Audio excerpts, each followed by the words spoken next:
This is my first time making a beef Wellington, so how do you think I did, Gordon? This traditional British dish made popular by Chef Gordon Ramsay stands as one of the most impressive dishes, so I figured with it being a new year, it was time to take on a new challenge.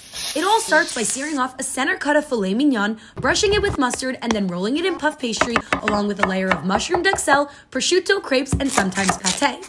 To successfully execute this dish, all of the layers have to come together at the same time, making sure the filet is cooked to perfection and the puff pastry has a golden brown exterior.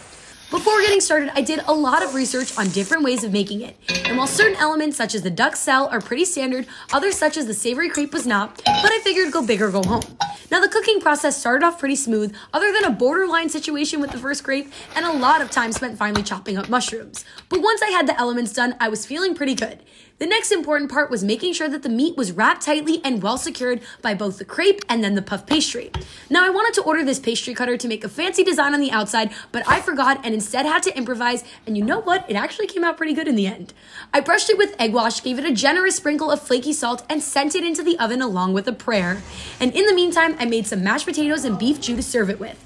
And once I was golden, I pulled it out without even taking the temperature. It's the moment of truth. I sliced in, and I can't tell you how relieved I was to see that perfect medium rare inside. My final thoughts are that although it took a long time to make, I don't necessarily think it was that challenging. So let this be your inspiration to kick the year off by taking on a new culinary challenge, because you might just surprise yourself. This may have been the first, but it's definitely not the last.